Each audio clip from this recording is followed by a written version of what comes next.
yeah, look at those pretty faces on there on the logo. Thanks again to Brian Ward for that incredible video intro.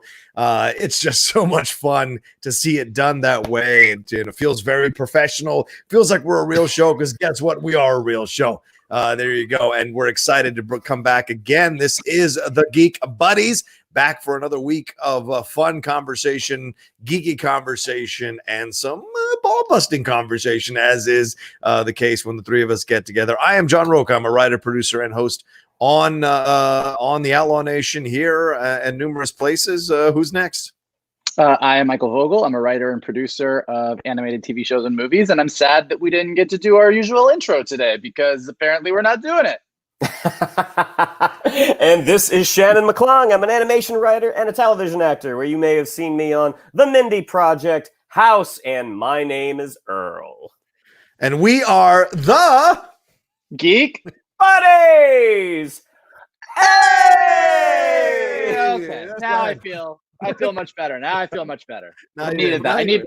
I need that once a week to make it through quarantine. So thank you. Thank you for that. No, it's my fault. I should have led with that. I apologize. I just am like looking again because we've got so much to talk about today, and I just want to kind of jump in all the topics. We're going to talk about that Venom 2 title. We're going to talk about some Scoob action. We're going to talk about some Fraggles for you old school Fraggle lovers. And then our main topic today, because of Batman being pushed, Robert Pattinson's The Batman being pushed, we're going to jump in and have a big conversation about what our favorite Batman is through the whole course of time. As you saw in the thumbnail, everybody's in the mix possibly for the conversation to be number one for each of us when we get to it. All right, who wants to start this thing off? Who's starting this thing off? Is that me? Sure. Okay, sure. Let's jump into it. That is Venom 2. Venom 2. Sony just released the title for their new for the sequel to Venom, and it is going to be called Boom Venom Let There Be Carnage. They also did a funny little video for it where they used the score Boom Boom Boom, which is kind of the score that they used in the Venom movie, that kind of overblown big dramatic beats that they did, which kind of gave the film a little bit of weightiness, but also didn't lose the tongue-in-cheek aspect of the film that you get through when you watch it.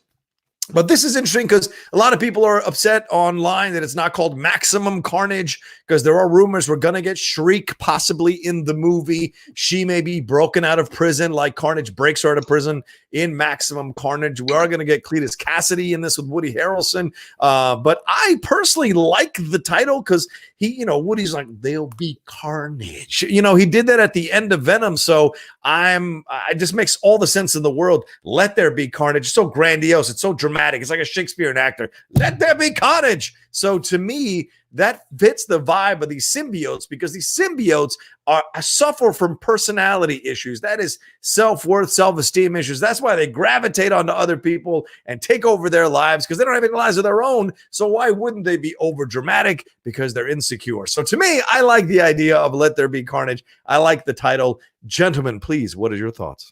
Yeah, I thought it was a cool title as well. And plus they announced that it's being bumped from October to June of 2021. Mm-hmm. That's how much time you need for there to be carnage. The first Venom film, I think we all had our respective thoughts about it. The idea that Andy Serkis is coming in to direct, and also if the set pics are any indication, that Woody Harrelson won't be wearing that curly Party City redhead wig that he wore at the end of Venom.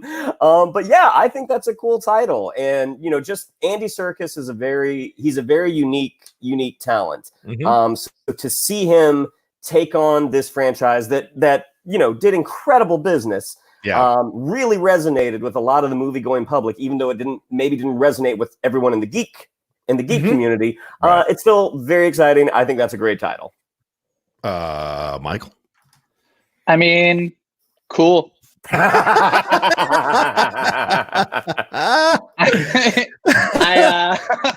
you expound on that, my friend? I don't. Yes.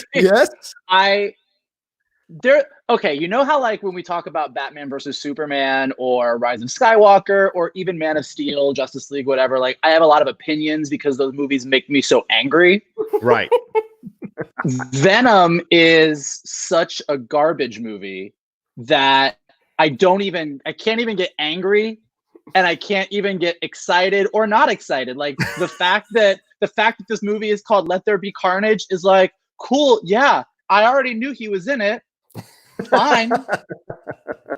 Like Andy Serkis directing it makes me kind of, I think we talked about this when that was announced, like that makes me kind of a little bit more intrigued. But Right. like my opinions of like, obviously we will all go see this movie when it comes out. Like I'm not going to be one of those, like I'm a nerd. I will go see these movies. Aside from those last couple Transformers movies, I think I will go into the theater to see any of these things just to have an opinion. Right. But I am so unenthused. I could not care less. I don't care. I don't care that Carnage is in it. I don't care if Shriek is in it. I don't care which Carnage story from the comics they're going to follow. It is such a garbage movie. Like the only thing I will say is the first movie is so bad that like they've got nowhere to go but up. So True. Bring it on. Let there be Carnage. Doesn't having Andy Serkis behind the wheel, doesn't that give you a little bit of hope? Doesn't have Michelle Williams coming back give you a little bit of hope? Does anything about people involved in the sequel give you a little bit of hope? I mean, Woody's been great over. We've been in a Woody sance for the last few years that people no one's talking about. Doesn't this excite you or no? Sure, but also like Tom Hardy's an amazing actor, and in the last movie, he was eating a lobster in a lobster tank in a seafood restaurant. So like Michelle Williams is amazing, and in the last movie. So all I'm saying is like I think here. Okay, my real answer is I think that when Sony made the first Venom movie, they tried their best, but as Sony has proven time and time again, when Marvel's not involved, they just don't quite have what it takes to do these big franchise things. I do think that they probably knew that movie wasn't great. And I think they were just as surprised as anybody at how much money it made. So I do think that probably like the weekend after Venom came out and just like blew up at the box office, I think they all sat in an office and said, guys, we're obviously making a sequel. Let's try and make sure this one doesn't suck. So I do think they are probably trying really hard to make sure that it doesn't suck. I also think that with the Morpheus trailer, we saw how they were kind of tying that into the bigger Spider-Verse a little bit with the Michael Keaton reveal and everything else. So maybe with Venom 2, we're going to get a little. So I will say that my real answer is there's probably a lot of reasons that Sony is very invested in wanting to make this better. But also the first Venom is so ridiculously horrible that it's going to take a while to get me. Like that first trailer is going to have to really, really blow me away to get me even at a base level of excitement. Right. Otherwise, Mike, one quick question. Did you like it? Let me be clear.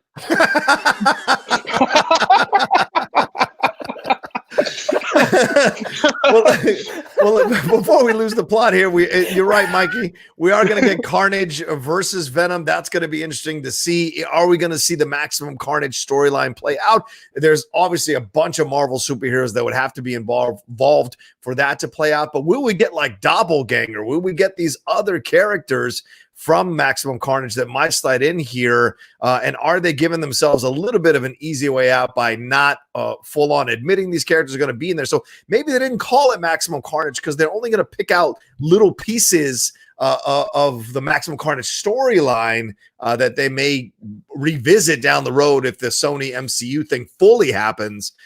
So for now, they're just able to kind of manipulate the storyline, some of the story beats from Maximum Carnage to fit whatever they want to tell in the sequel. Is that possible?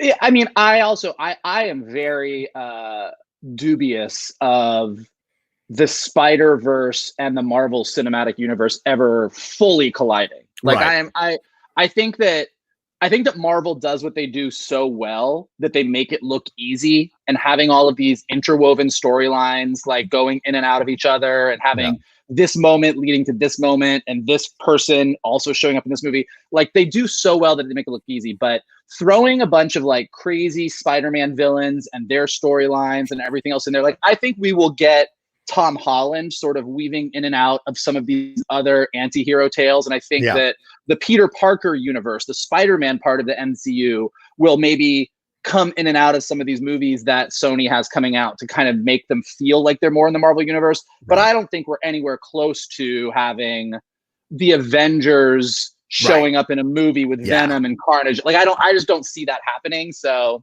we'll see though. We'll see. I agree. It's thoroughly far away. One last thing I want to throw into this, and Shannon, thanks for mentioning the move. That's what's happening. They're moving into the Batman slot that was there in June, so maybe they'll have a better result. It's 1 month away from Spider-Man, the third Spider-Man from the MCU / Sony partnership coming out, and Morbius will have been around at that as well. So this thing, Tom Hardy, of course, who's like trolling like a mofo on Instagram with these pictures he's putting up and taking down. He put this one up last night after the announcement.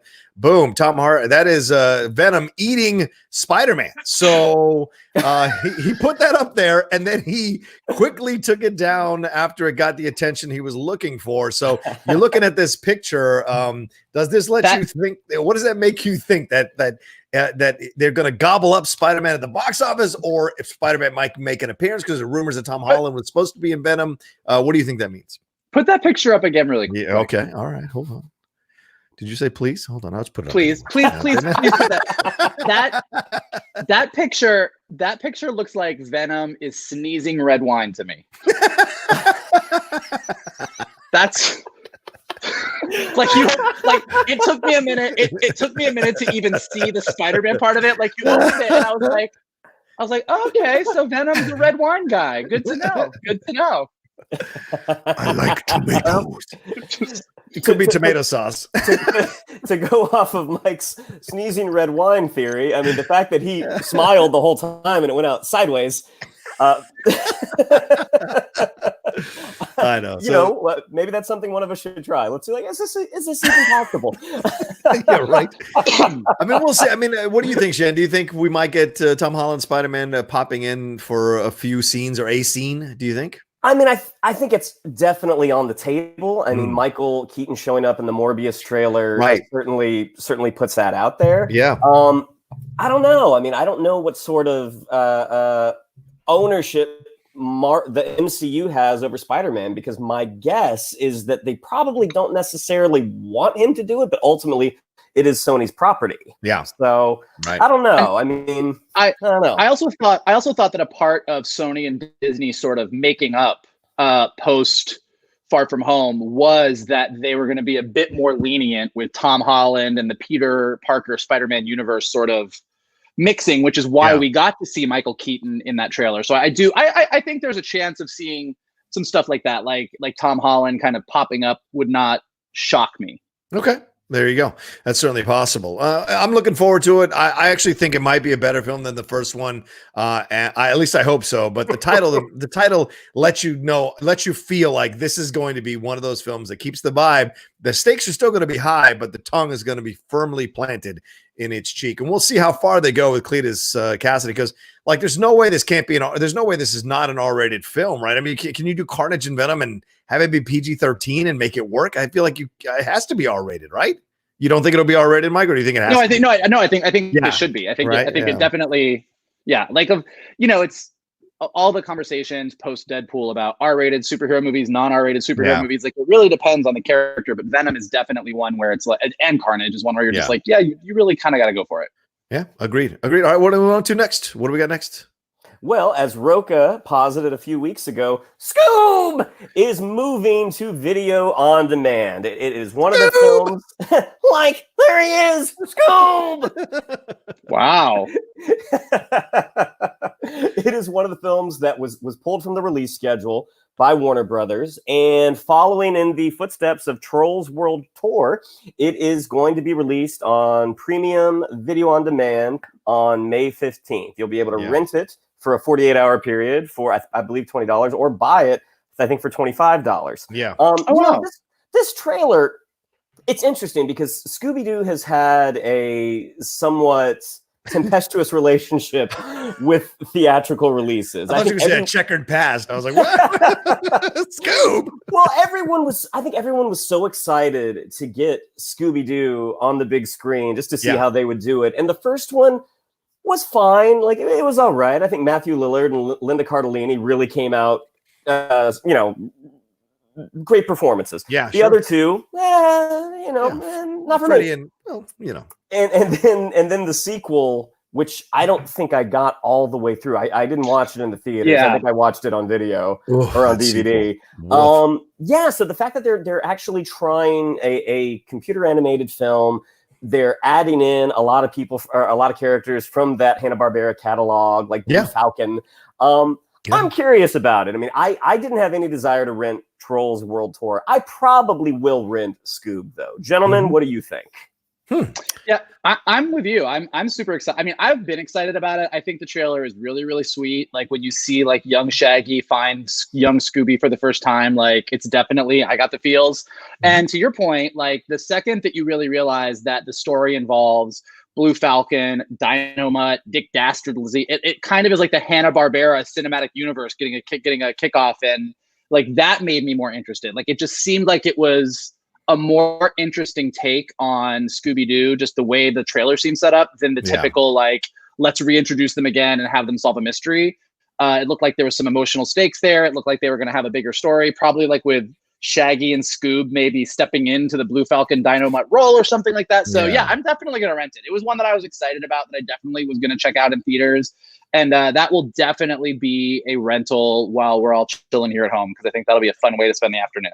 No, I mean, it's an interesting approach, right? You're doing essentially a prequel, right? Where, and I don't know if we've seen many prequels. Of course, I think we've seen episodes during the series of Scooby Doo where they remember, or they do the flashback thing where everything gets hazy and they remember being young the first time they met, that kind of stuff. So seeing it kind of brought to the big screen, or on demand now, unfortunately, I like it. I thought the trailer was really sweet as well. I went in with a bit of skepticism, but then again, this is not a live action Scooby Doo, so it's not like they have a bad track record with the animated version. So I'm not surprised that they're having a good response to it. Some of the cast: Will Forte is Shaggy, Wahlberg, of all people, Mark Wahlberg is Blue Falcon, Jason Isaacs is Dick Dastardly, Gina Rodriguez, shout out to my Latina sister, she is Velma. I love that. Zac Efron is Fred, Amanda Seyfried is Daphne, Kiersey Clemens is Falcon Fury, pilot Dee Dee Sykes, and Ken Jeong is doing Dynamite.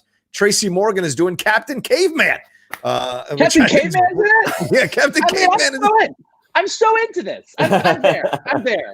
Captain Caveman. And Frank Welker from Transformers fame, shout out, is the voice of Scooby-Doo in this one. So a lot of great voices coming together. So I think they anticipated that this could have been a surprise hit for them in the summer. And now we're going to see what it does on video, because Trolls World Tour, they released the numbers tentatively for now, $40 to $50 million over that opening weekend when it was released. So not great for an overall animated film. You want to get to the 100 million mark with kids and families, what have you, in the theater, but 40 to 50 at home is pretty damn good. So hopefully Scoob will do that as well, because I mean, it's a sweet film and we all could use a little sweetness right now where everybody's going crazy in their lives. All right, and let's move on to our last store and we'll see what happens and see the results. And you guys, maybe we'll do a mini review of Scoob. That would be kind of fun to do on the Geek Buddy. So what's our next thing, Mikey? So, as we've been talking about every week, entertainment during quarantine is a struggle for all the studios, and they're all rushing to get stuff out. And Apple dropped something this week that was kind of a surprise, not a lot of fanfare and really exciting. They are dropping a new series of shorts based around Jim Henson's property, Fraggle Rock, called Fraggle Rock, Rock On. So this is really, really cool. The entire concept, it's a bunch of each short is 3 to 5 minutes long. And in these shorts, at least based on the first one that dropped this week, the Fraggles are dealing with also being stuck by themselves. And they have these doozer tubes, that are kind of dropped off so that they can all communicate with each other. Right. And it's them sort of singing and communicating with each other during quarantine. So it was really kind of exciting, kind of like a total surprise. I had no idea it was coming. My friend, our friend Jessica Patty, texted me freaking out about it because she's definitely a kid of the 80s and was very, very excited. Mm-hmm. And I think it's super cute. And similarly, with Sesame Street on HBO, they a week or so ago had Elmo's Playdate, where they did all of the puppets kind of living in quarantine. And it kind of shows how where the Jim Henson Company is kind of in a really great position as far as where we are right now is getting those puppets delivered to the puppeteers in their homes, shooting those things. Like, it's actually something that they can get up really quickly. The thing that's really interesting about this Fraggle Rock Rock On is it's all filmed on the puppeteers' iPhone 11s. So they're all in their separate locations, filming with the Fraggles, and then it's all getting sent off and edited together. But so this is something that they can get up super quickly. So it's super timely. The Fraggles are quarantining right along with us. And for anybody who grew up in the 80s, just seeing the Fraggles on the big screen or the medium screen, big screen, depending on how big your TV is in your home. But just seeing the Fraggles back on TV as puppets is super, super exciting. So, Apple Plus is definitely with their kids content, animated content, family content, it tends to age down a little bit younger compared to like what's on Netflix or Disney Plus with Clone Wars and everything else. Like, they kind of have Helpsters, they have a Snoopy Peanuts show, and now Fraggle Rock Rock On kind of fits right into that kind of territory. So if you have Apple Plus, or if you have your free Apple Plus membership for the year with your Apple TV, definitely go check it out. It's just nice. There's not a lot to it. It's pretty quick, but it's just nice to see the Fraggles back there. Yeah, I wasn't a Fraggle person. I was more the Muppets, so that was more my thing. Fraggle, I think I kind of aged out before the Fraggles premiered, and it just wasn't my jam. But I know that it has got a massive fandom, and it keeps picking up fans every generation who go back and rediscover Fraggle Rock and the songs from Fraggle Rock and the fun stories that they tell and the characters that are down there. So to have them take advantage of this, and kind of a surprise, I think, is kind of, we've seen what Beyonce drop albums and by Kanye drop an album surprise. So why not do it with our media like this? I think it's kind of brilliant to do it this way, and people get totally excited and get back on the Apple Plus train. Because I mean, obviously Apple Plus's rollout hasn't been that strong as Disney Plus's rollout. So you want to do little things that are unconventional, grab people's attention, kind of out of the box thinking. So why not do this? It makes all the sense in the world. And you're not producing like 20-minute episodes. These are quick ones that you can consume as you go about your day. What do you think, Shane? Well, yeah, I mean, and to Mike's point about the fact that the Fraggles are all social distancing as well. The conversations that I've had with my friends who have kids right now, I mean, they're talking about like, this is a real challenge. I mean, getting your children to understand what's actually happening and why they can't go see their friends and why they can't go outside and why mom and dad have to be your teachers. It's really the fact that the Fraggles are doing it as well. It could be a way for kids to start to kind of conceptualize what is actually happening right now. And also talking about like Scoob being released on VOD. I mean, obviously they want to make some money, but also I think this is a good way to get some goodwill from the public. Is just saying like, listen, we want to help out as well. We understand the situation that everyone is in, and we want to help out. And the fact that they actually are filming this by themselves at their homes, I think it's great. I mean, I watched the first episode this morning, and I was of the age when Fraggle Rock came on in like 83 or 84. It's sweet. It's super, super sweet. And I did a little reading up on Fraggle Rock, and I didn't realize that it was intended for an international audience. How the Muppets and Sesame Street, it was made for American audiences, but Fraggle Rock, that was something that they shot most of it in like London and Toronto, I think. And Vogel, what's the lead Fraggle's name? Not Red. Gobo. How he's got a little bit of a Canadian accent, which I had never noticed that until this morning. I feel like Gobo has a little bit more of a Canadian accent now than he used to, but yeah, for sure. I definitely noticed it. Yeah, but you are 100% right that like Fraggle Rock was designed to be a show that could appeal to any kid anywhere in the world. And the reason that it kind of takes place in sort of this fantastical place as opposed to Sesame Street or The Muppet Show was exactly because of that. And a lot of the stories, when you go back and look at the old Fraggle stories, deal with cultural differences or understanding people that live different lives than you and everything else. And so even though it was just like a really fun show with lots of music and comedy and humor, there were some like bigger things there. Also, having gone to Burning Man a lot of times, Fraggle Rock is basically Burning Man. Like, let's just, it's a lot of drugs going on at Fraggle Rock, I think. Wow. Well, I'm just saying. Yet another Just reason saying. why I didn't gravitate to it as a young child. That's right, fair point, or a teenager.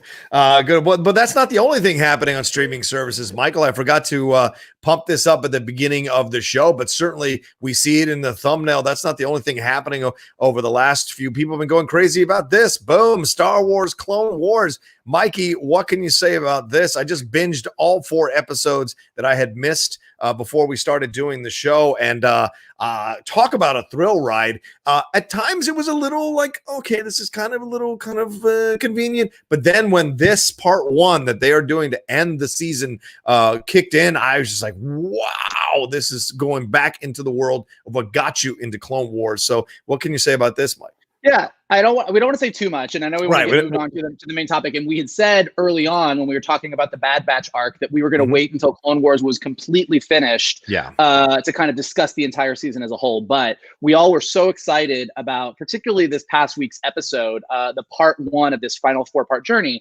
because Clone Wars kind of changed things up at the beginning in a way they never had before. They had the old school Lucasfilm logo that used to come up before the 20th Century Fox fanfare, before the Star Wars main crawl.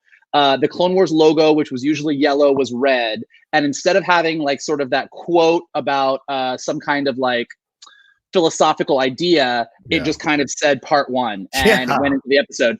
And I think that without getting into spoilers, because we don't want to do a spoiler review, we'll save that for our big Clone Wars discussion.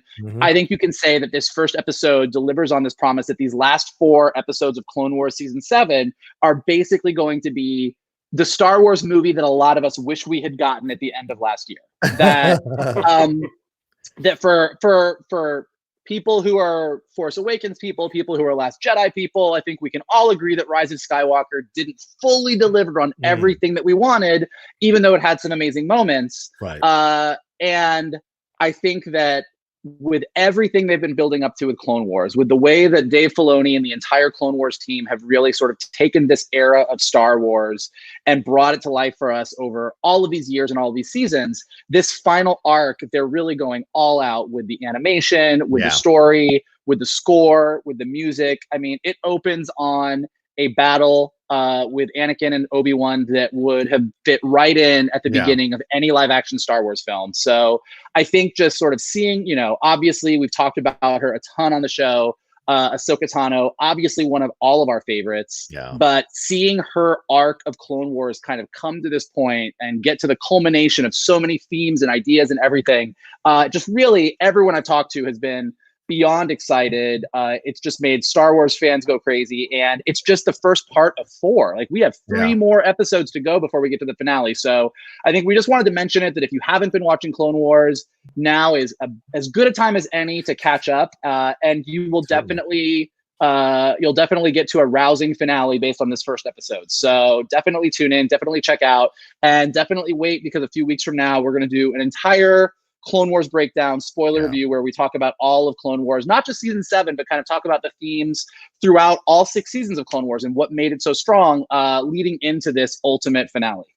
Any thoughts, Shannon, on whether we're going to see the turn? Are we going to see the Anakin turn? Are we going to see anything like that because seeing him give I don't want to give we don't want to spoil too much. Sorry, no spoilers, but are we going to see that turn possibly happen with Anakin before the end of the season? My guess is no. Okay. And that they will be focused on Ahsoka, because with the event that you were mentioning, the films have covered it. So I don't think there's any reason to kind of, retread over, old history. But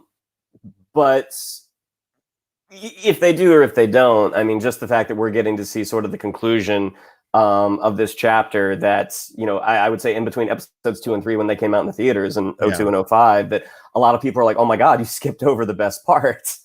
And so, we're not only getting that part, where it's being sort of seamlessly interwoven into the bigger story.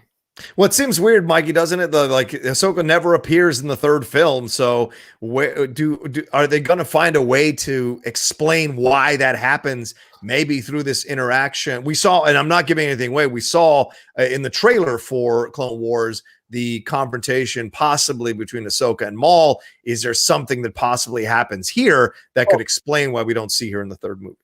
I mean, I'm going to base what I'm going to say based on things that we've seen in the trailer. So I'm not offering up any spoilers, but I mean, I think that most fans of Clone Wars, when you get to Ahsoka's arc in season 6, where she leaves the Jedi, that seemed like a really good explanation and ending on why she wasn't around at the end of the Clone Wars episode, which is everything that happens in episode 3. There was still a couple questions left hanging around about some other characters, but we knew that she showed up in Rebels. We knew that she had not been around for any of this, that she had been hiding during all those things.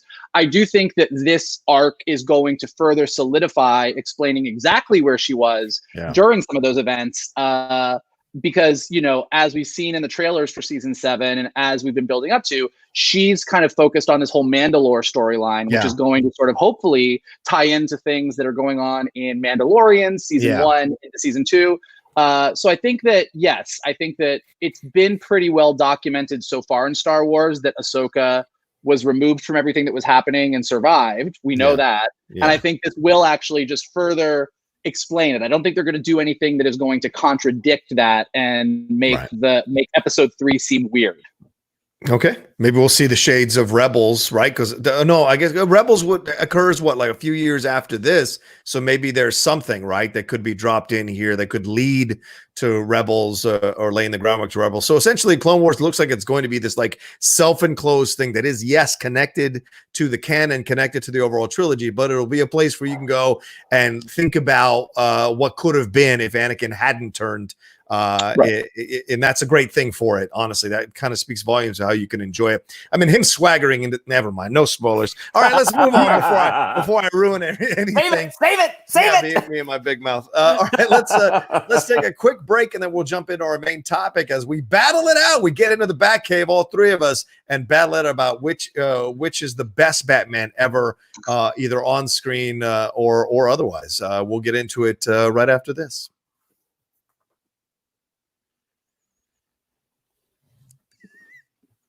And we're back. All right. So you guys have been really enjoying our kind of larger overall evergreen topics about revisiting X-Men, and the topic we did last week that was a lot of fun, where we counted down or criticized Shannon's countdown of his 23 MCU movies, which I'm sure the great list. Great list. I mean, just spectacular list. Hashtag MCU. I think you're wrong. But like we will, each of us, I'm sure, Mikey, you and I, I'm sure down the road when we get motivated to, we'll create our own separate list and then of course suffer the slings and arrows of the other two buddies when we reveal our lists in that way down the road. But today, this was also kind of a suggestion by Shannon. What did you suggest for today's main topic, brother?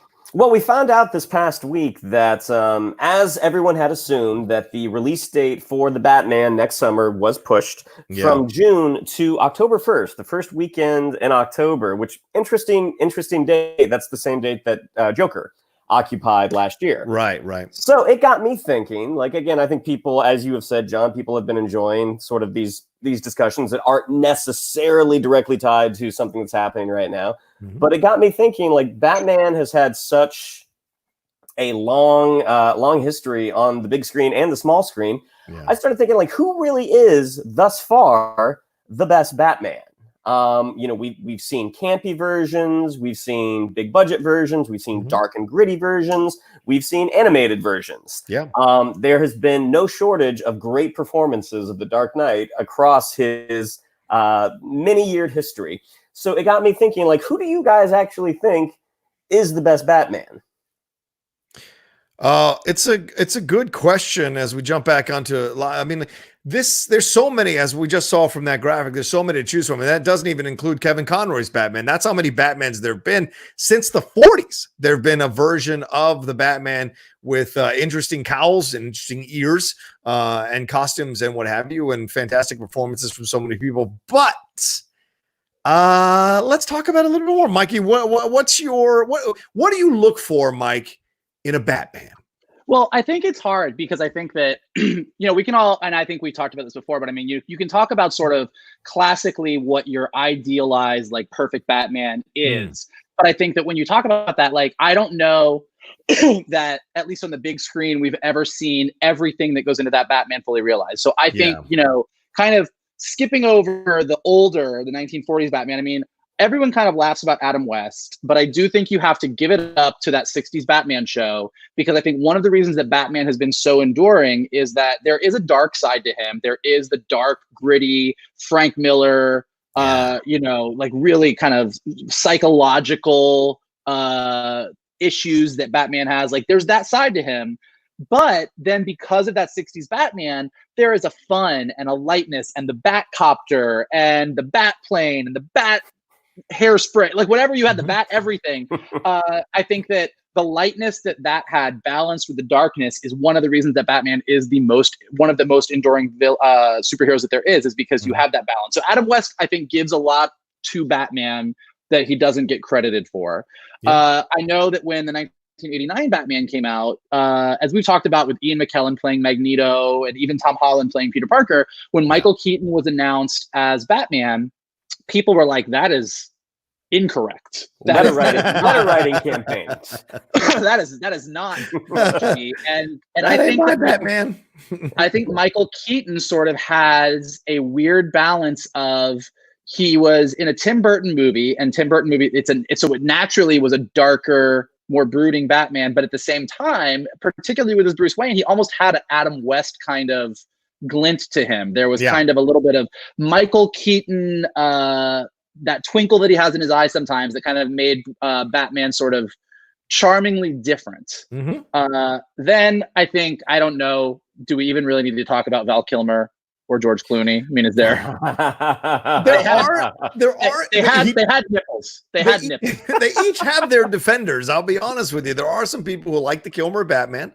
There are some people who like the Clooney Batman. There are people who like the prequels. There are people who will defend Suicide Squad. I mean, there are people who will, for whatever reason, it really works for them. I didn't mind Kilmer as Batman, to be honest with you. I think the film doesn't hold up, but but Clooney, that's a full-on waste of talent in that film. And if I can jump in with John here, I mean, on paper, George Clooney should have been great. Should have done a 4-movie arc for sure. I mean, he was the right Batman in the wrong film. Yeah. I think that both Val Kilmer and George Clooney are great ideas for people who could play Batman. I think both of them have a Batman in them. I think just because of the Schumacher films, I don't think we got anything that kind of stacks up to any of the things that you would want Batman to be. Like, I think Adam West kind of has a goofy, fun Batman in him, and Michael Keaton has a little bit of a fun glint in his eye, but we got to that darker Batman that people really kind of were craving in a lot of ways. And then I think, Bale, I think you really got a grounded, realistic Batman. Yeah. I think you really got to see, I think what Bale did better than Keaton was, you really saw that Bruce Wayne was an act. Like, I think Keaton was so charming as Bruce Wayne that you kind of felt like that's who he was, and then he just happened to put on a bat costume and fight crime.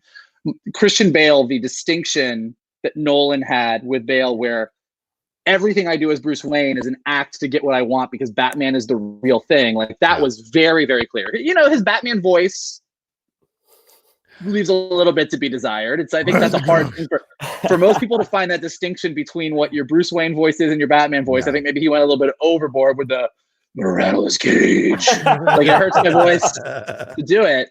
Well, and do you guys remember the Batman Begins teaser where they didn't really show? I mean, it was a lot of like the landscapes in Iceland when they were doing the sword fighting on the frozen lake. But one of the last bits that they showed was that the carriers on the boat, the big containers. That scene before he hooks up Carmine Falcone to the spotlight, he's upside down. Yeah. And in the trailer, when he says, the criminal says, "Where are you?" and it's a whisper. It says, "Here." Whereas in the theatrical cut, it was here. So my wonder is that something that they were still sort of experimenting with at that time? Like, what is this voice going to be?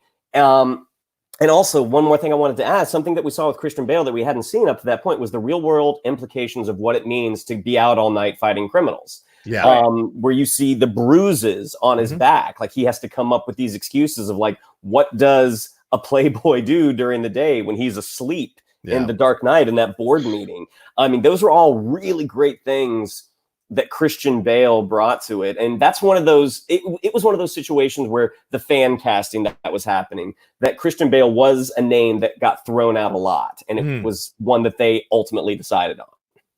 Yeah, I agree. I mean, I think in the broader sense, I think the Nolan films are great because, you know, with Adam, again, going back, like Adam West 60s Batman, you never really explained where all that stuff came from. Like there was no explanation. And even with the Tim Burton movies, Bruce Wayne having this like who built it? Like, did he build this thing? Like there was never really, it just was, and it was cool and it was moody and it was amazing. You know, where does he get those wonderful toys?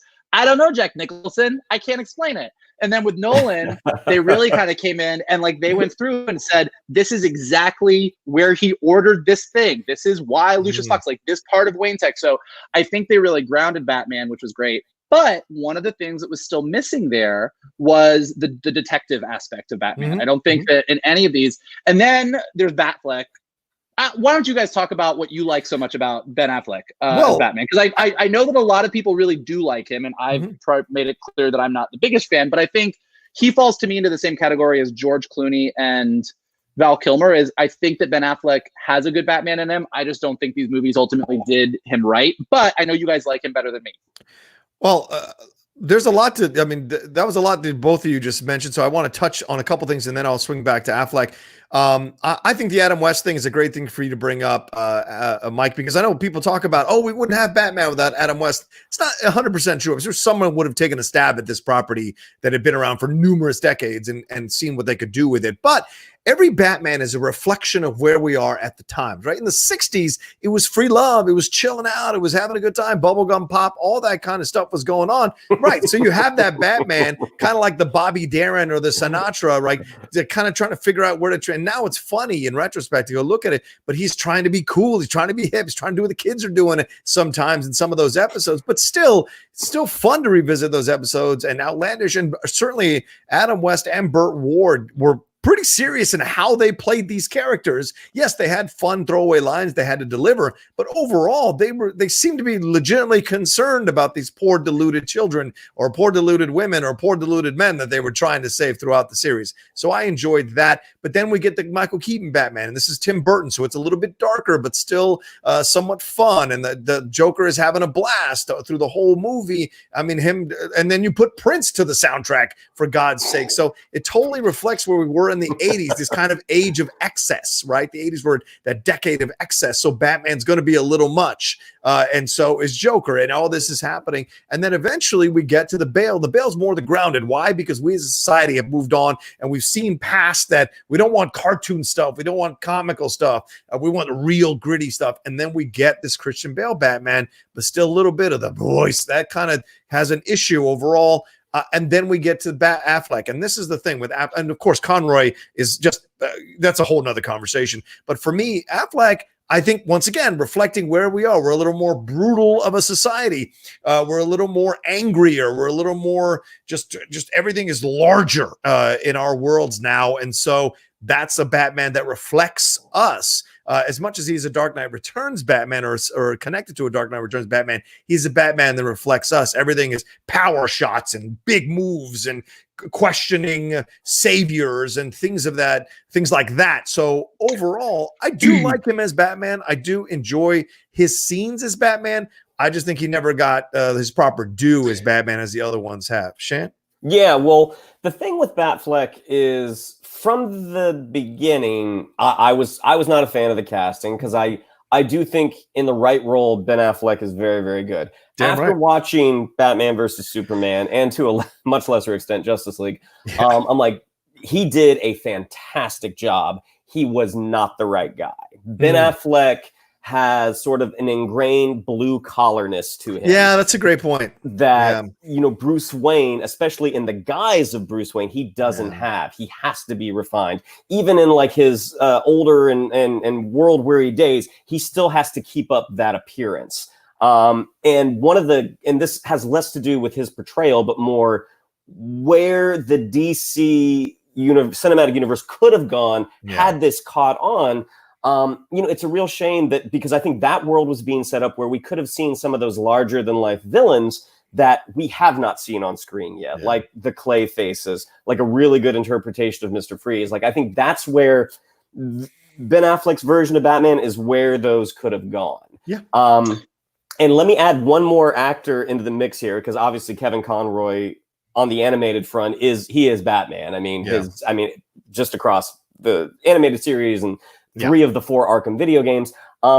Diedrich Bader did a great job in Batman: The Brave and the Bold. So I think I think it was only on 2 seasons, and it started off much lighter. I went to the first panel that they had for that at Comic-Con that year, and the writers were talking about how, like, listen, we love The Dark Knight too, but I can't take my 7-year-old to see that. But we want these younger kids to experience Batman. And I think the first season, it aimed a lot younger. It aimed a little sillier. It definitely had the feeling of that Adam West Batman. But then as they got into the second season, and I think I don't know if they'd been told it wasn't coming back, but they kind of went for broke, and they got into some more of the serious storylines. I mean, at one point, Batman goes back in time, sort of Gotham by Gaslight style, and teams up with Sherlock Holmes.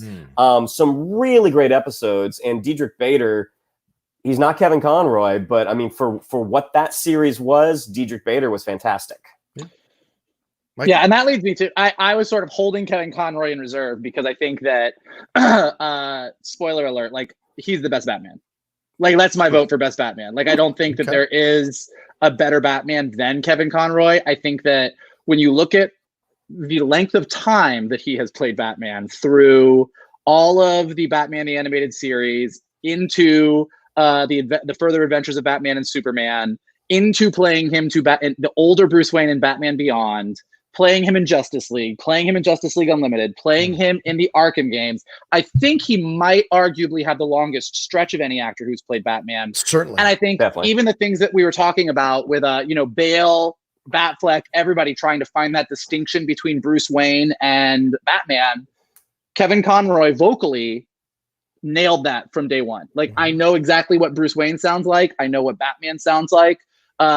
Because of the way that Bruce Timm and the team at Warner Brothers Animation kind of created Batman, he was the great detective. He was the smartest one in the room. He was the one, even when he was standing with every other member of the Justice League or every other member of Justice League Unlimited, you knew Batman was the one that had his shit together more than anybody. Like, I would be hard pressed to, in the big scheme of things, as I was saying, I'll even say, God knows I never say anything nice about Batman versus Superman, but and this wasn't necessarily Ben Affleck's performance, but the idea that Batman sort of comes out of retirement and does what he does because Superman sort of laid waste to Metropolis and the Wayne Enterprises building there, I think was a great idea. And had that been realized in a better way, I think we would have gotten a really interesting Batman. So I think every one of the Batman on film has pros and cons to them. I think there's pluses and minuses. Kevin Conroy's Batman, the animated Batman that Warner Brothers Animation has been giving us, for over a generation now, that is the quintessential Batman. Yeah, I think, to me. Yeah. Shannon? Yeah, I can't argue that. I mean, what Mike said, I mean, the difference in the voice between Bruce Wayne and Batman is so slight, but you can hear it. Bruce Wayne's a little suaver, just a little suaver, and Batman's just a little more to the point. Yeah. Kevin Conroy definitely had the most legroom to play with this character, and because he got to interact with so many different characters throughout the DC universe, I think that's probably why he is. I mean, I agree with Mike. I mean, he is the Batman to me. I had to catch up on the animated series, right? And Mikey remembers this, like, Batman Beyond was my way into Batman animated stuff. I do, and then eventually I found my way back to the animated series, and I love that they're all out now on Blu-ray, totally restored, 16:9, so people can enjoy them on their televisions fully. That's a great thing, but I don't know if I'll ever develop the affinity for Conroy that other people have, because I didn't grow up and like kind of feel that from the bones out. I can respect it. I can totally appreciate his voiceover work. And certainly he had way better storylines and arcs to play in the animated series and in some of the animated movies and in the Arkham games, through the Arkham games, as you mentioned, Shannon. Certainly a lot for him to explore and kind of flesh out the Batman. So I think he wins because of the fact that he was delivered better material, or the best material, and certainly had great people around him voicing the other characters, all the other villains, and all the other companions with Batman. So overall, you had time to sink into this guy's world and really see him play both sides, play that playboy, play the Batman, and never have to do the voice that was, up for ridicule in any way, shape, or form. Because people still ridicule Adam West's voice, even though he's still using his voice. They'll do stuff like that, or with Keaton, they'll do things like that, or they'll make fun of Christian Bale clearly with his voice, and even Affleck.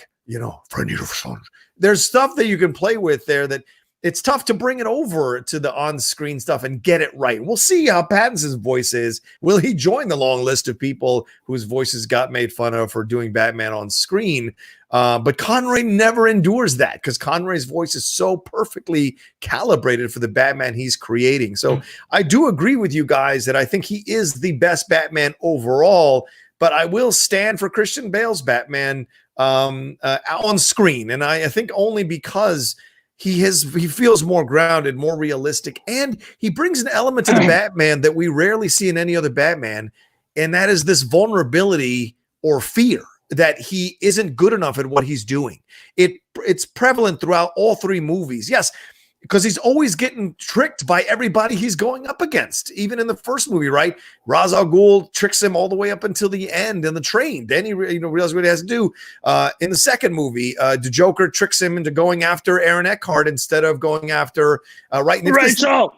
Instead of Rachel, right? If this is Detective Batman, Vogel, if this is Detective Batman, he knows Joker is trying to throw him off the scent, and he goes to the other address because he logically would go to the opposite address, knowing Rachel would be there. And in the third film, Bane kicks the crap out of him the whole time until he finally gets some resolution near the end. So he's a Batman who's not necessarily in control of his world, and I kind of like that element to Batman because it's rare to see in the films, or in any other medium of Batman. But yes, I agree with you guys. I think Conroy is the best Batman overall, objectively.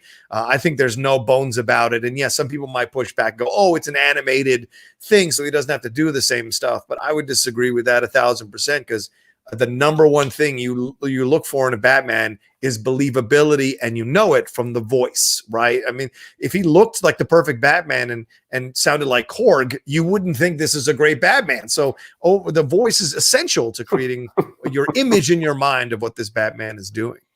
Yeah, and I don't think it's just, and to your point, and like as anyone who works in voiceover knows, like, I mean, it's not just that he has the right affectation to his voice. It's not like it just, oh, it sounds pretty. It's that there is an understanding of who the character is. And like we said, he's given some of the best material. He's played it for a really long time. Like, I would agree with you. I think if we were sticking to just like big screen adaptations, live action adaptations, I think Bale is the most fully realized Batman out of all the Batman that we've seen on the big screen. I think we've talked about this with The Batman when it comes out. Yeah. I think that Matt Reeves has talked a lot about wanting to make this Batman much more of the detective.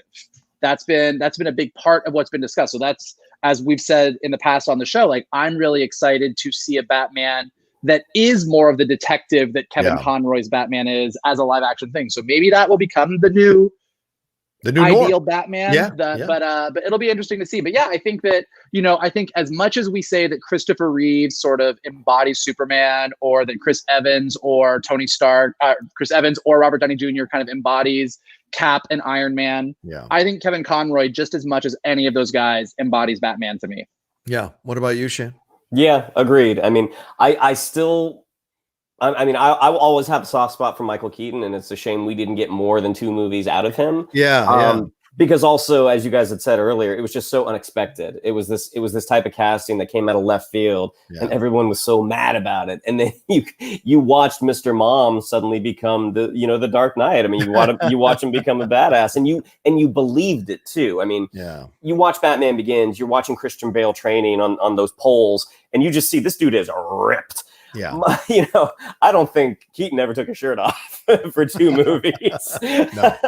But it didn't matter because just through his performance, you just believed that he could do that. And what will be really interesting with Pattinson is if indeed the story does take place kind of the second year into Batman's career, we're not going to see him training. Like, this will all have happened before, the film starts. He's just going to know how to do this stuff. And my guess, and this is just me assuming, he's going to be fighting smarter, not harder. And what will be really interesting is I don't recall how old Christian Bale was when he did Batman Begins, but I mean, I think he was maybe 32. So Pattinson is a few years younger, but he also looks a lot younger. So I think that's going to be really interesting to see as well, to see this guy who the train has left the station in terms of his career, and he is just a few years out of being a kid. Yeah. So I think that's going to be really interesting to see as well.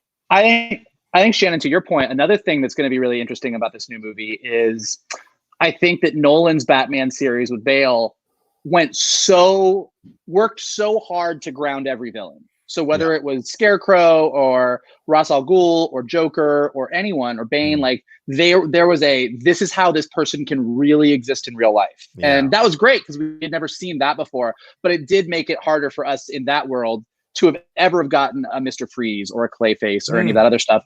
And I we don't know what the tone of this new franchise is going to be. Like, we don't know how, Marvel does a really good job of kind of feeling grounded, but giving us gods and aliens and talking raccoons, and it feels grounded, but it's still fantastical. And it'll be interesting to see where the barometer is on this with all the different villains that are sort of promised to be in this movie, and with all the rumors that it's going to be kind of a long Halloween-esque inspired thing that has like a whole rogues gallery, that this might be a world where we can see a Robert Pattinson's Batman fighting a live-action Clayface or a live-action Mr. Freeze, which could be really, really exciting, and not the Arnold Schwarzenegger version. Yeah, I echo my 2 fellow buddies' sentiments about what we hope to see in the Batman. I think another thing, and this is what I want to add, we have never seen, and just as I was thinking about it, listening to you guys, we've never seen a Batman who's actually the star of his own series, right? Even in the Michael Keaton Batman, you're talking about Jack Nicholson's Joker, you're talking about Michelle Pfeiffer and Danny DeVito more than you're talking about Keaton. In the Christian Bale, you're talking about Heath Ledger, you're talking about Bane, you're talking about Ra's, you're talking about more about everybody else than you are about the Batman. And hopefully that will be the case that will not be the case, rather, in the Batman. Hopefully we will have a Robert Pattinson Batman that we are focusing on his story, his journey, and other people are just side parts of his story. And I hope they can make that happen, because I'd like to see that. We certainly saw that in the animated series, no matter how great the voiceovers were and the performances of those voiceovers for the other characters. Conroy was what you tuned in to watch for. And so hopefully the Batman will be the reason we come back, Pattinson's journey in the character. Yeah, I think you're right. And I think that's one of the things, again, to get to Conroy's Batman, that I love, is that Conroy's Batman commands a room. Yep. And again, it is Kevin Conroy's voice. It's also the amazing directing by Bruce Timm and all the directors at Warner Brothers. It's also the animation. It's also everything. But there is a joy to the way that Kevin Conroy's Batman can one-up any other character in the room, can, whether it be Amanda Waller or Lex Luthor or anybody, he sort of commands a room to the point where even though he still has an amazingly colorful rogues gallery, he still feels like the central piece of it. And in the live action versions, even though I think Bale's does the best job of making Batman a central focus, you put Heath Ledger's Joker in there and that, it's all over for everybody else in the room. Yeah. Like, you can't look away from that. So I do think it'll be interesting to see how they handle that. It's going to be exciting. Like, I mean, for all that we've gotten, 1,000 different versions of Batman, and you can sort of feel like, at what point are we going to get like Batman malaise? I'm thoroughly excited to like jump into this next chapter of the Bat universe and see what it brings us. Because like I said, I think that even the George Clooney's and the Ben Afflecks and the Val Kilmers, to your guys' point, everyone had a little spark of something that was an interesting Batman, because Batman is such a iconic character that there's lots of room for interpretation. And so it'll be interesting to see what this one brings us. Yeah, I don't disagree. So that's our overall choice. Let's bring him back up on the screen. Give him some love here. The overall choice is Kevin Conroy's Batman. Boom. There he is with Mark Hamill's Joker. Of course, iconic in its own way. And maybe someday we'll do we'll do a best Joker conversation as well on the Geek Buddies, which would be fun.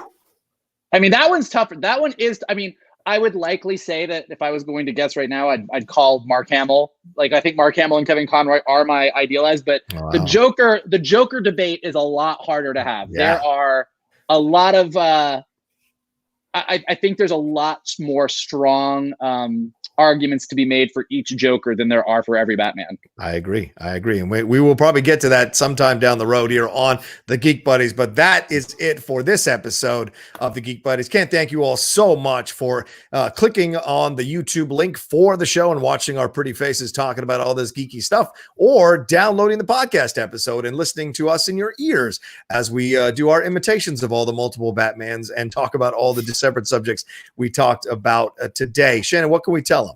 Yeah, if you would like to follow us on social media, on Twitter, it's at @geek_buddies, on Instagram at @the_geek_buddies. If you'd like to follow me on social media, on Twitter, it's at Shannon_McClung, on Instagram at Shannon the Geek Buddy. If you'd like to follow Mr. Vogel on both platforms, it's at MK2. And if you'd like to follow Mr. Rocha, it's at The Rocha Says.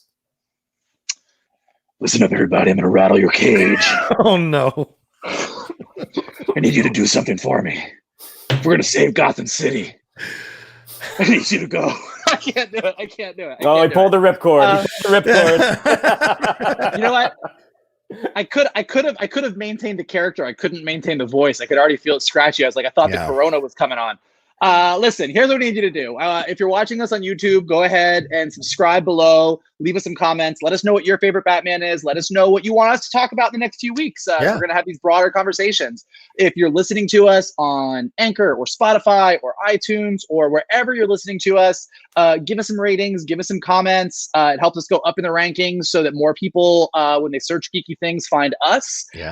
And also, retweet us, tweet us, put us up on Facebook, post us, say, hey, if you're bored, you're at home, you want to have a geeky debate like these guys are talking about the best Batman.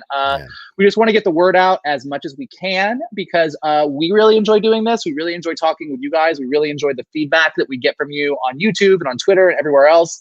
And we want to keep the conversation going. So help us out. Yeah, exactly. And what you saw there is why an animation executive should not try to do an actor's job. So thank you all so much for you gotta be able to, you gotta know what you're doing with your throat, with your voice there, Mike. I'll teach you someday. I'll teach you someday. Sir. Thank you all. We both graduated from the same theater school, sir. Did we? Thank you all so much for downloading the episode. Start talking about your performance in the Crucible next week. Where them birds? Where them birds? There's so many stories. Maybe we'll come back to doing that again. Get to know you, Geek Buddy, with more interesting stories from you all. Maybe we'll make that a separate thing for people to enjoy. Maybe a Patreon thing. Who knows down the road? Anyway, thank you all so much. Like I just said, and as Michael said, please subscribe to the channel. We're trying to get above 20,000 subscribers on the Outlaw Nation channel. We'd really appreciate it. Follow my fellow buddies. Please get their numbers up. Give them some love. They love interacting with people. I've seen them comment back to people and tweet back at people. So it's a fun conversation on Twitter. That's a blast for you to enjoy. All right. I think that's it. We'll talk to you next time on the Geek Buddies. Hey!